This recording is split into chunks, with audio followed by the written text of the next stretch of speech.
Assalamualaikum warahmatullahi wabarakatuh. Perkenalkan, saya Anggi Feni Rezeki ingin menjelaskan diskusi kelompok kami tentang kepemimpinan dan motivasi. Kepemimpinan.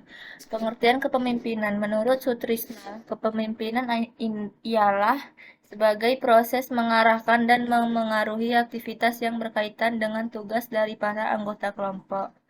Menurut Fahmi, kepemimpinan merupakan suatu ilmu yang mengkaji secara komprehensif tentang bagaimana mengarahkan, mempengaruhi, dan mengawasi orang lain untuk mengerjakan tugas sesuai dengan perintah yang direncanakan. Menurut Hasibuan, kepemimpinan adalah cara seorang pemimpin mempengaruhi perilaku bawahan agar mau bekerja secara produktif untuk mencapai tujuan organisasi.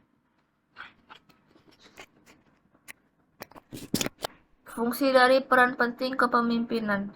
Fungsi pemimpin dalam organisasi kerap kali memiliki spesifikasi berbeda dengan bidang kerja atau organisasi lain. Perbedaan ini disebabkan oleh beberapa macam hal, antara lain yang pertama, macam organisasi, yang kedua, situasi sosial dalam organisasi, dan yang ketiga, jumlah anggota kelompok. Giseli dan Brown. Pemimpin yang berhasil adalah pemimpin yang mampu mengelola atau mengatur organisasi secara efektif dan mampu melaksanakan kepemimpinan secara efektif pula. Untuk itu, pemimpin harus betul-betul dapat menjalankan fungsinya sebagai seorang pemimpin. Menurut Terry, fungsi pemimpin dalam organisasi dapat dikelompokkan menjadi 4, yaitu yang pertama perencanaan, yang kedua perorganisasian, yang ketiga penggerakan, dan yang keempat pengendalian.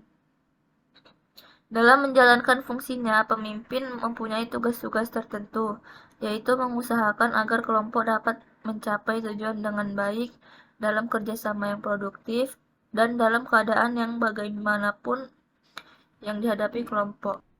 Teori gaya kepemimpinan. Gaya kepemimpinan pada dasarnya dapat dilihat dari bermacam-macam sudut pandang.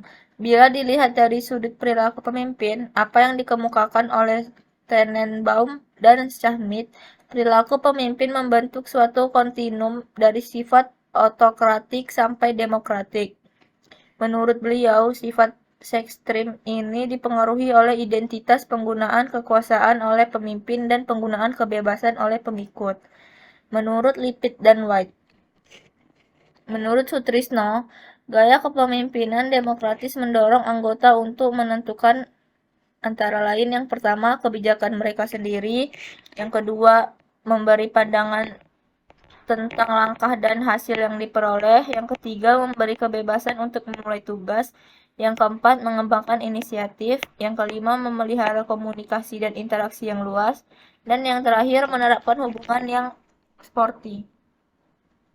Tugas-tugas kepemimpinan. Tugas-tugas kepemimpinan cukup banyak. Dalam menjalankan tugas-tugas tersebut, seorang pemimpin harus bijaksana dan bertanggung jawab dalam melaksanakannya. Menurut Sutrisno, namun dalam hal ini akan diuraikan beberapa tugas-tugas penting saja, antara lain yang pertama sebagai konselor. Konselor merupakan tugas seorang pemimpin dalam suatu unit kerja dengan membantu atau menolong SDM untuk mengatasi masalah yang dihadapinya dalam melakukan tugas yang dibebankan kepadanya. Yang kedua sebagai instruktur.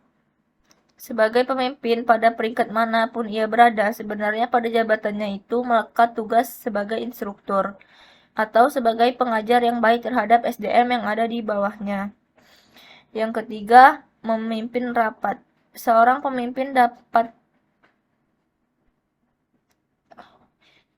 Yang ketiga, memimpin rapat. Seorang pemimpin pada tingkat manapun pada suatu waktu perlu mengadakan rapat dan memimpinnya. Suatu rencana yang akan disus biasanya didahului oleh rapat agar pelaksanaan rencana itu lebih mudah dilaksanakan.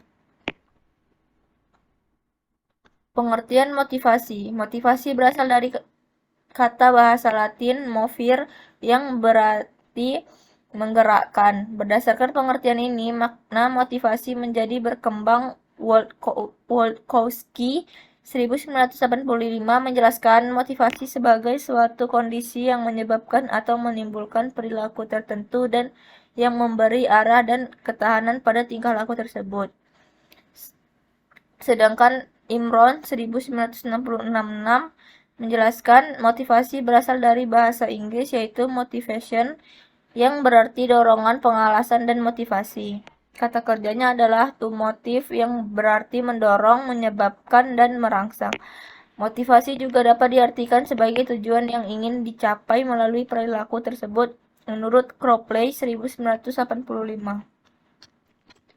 Kaitan antara kepemimpinan dan motivasi. Kaitan antara motivasi dan kepemimpinan, pelaksanaan tugas dan pekerjaan merupakan suatu kewajiban bagi para pegawai di dalam suatu organisasi, baik dalam organisasi pemerintah maupun organisasi non-pemerintahan.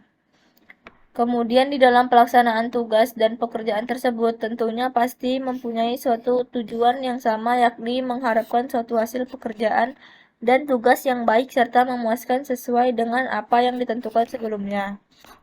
Untuk mendapatkan suatu hasil kerja yang baik dan sesuai dengan tujuan organisasi, maka setiap pemimpin suatu organisasi dapat dipastikan mempunyai suatu aturan dan ketentuan yang dituangkan dalam bentuk kebijakan. Kebijakan ini dibuat dengan maksud agar setiap komponen organisasi melaksanakan tugas sesuai dengan tujuan yang telah ditetapkan. Sekian presentasi dari saya. Kurang dan lebihnya mohon maaf. Saya akhiri. Wassalamualaikum warahmatullahi wabarakatuh.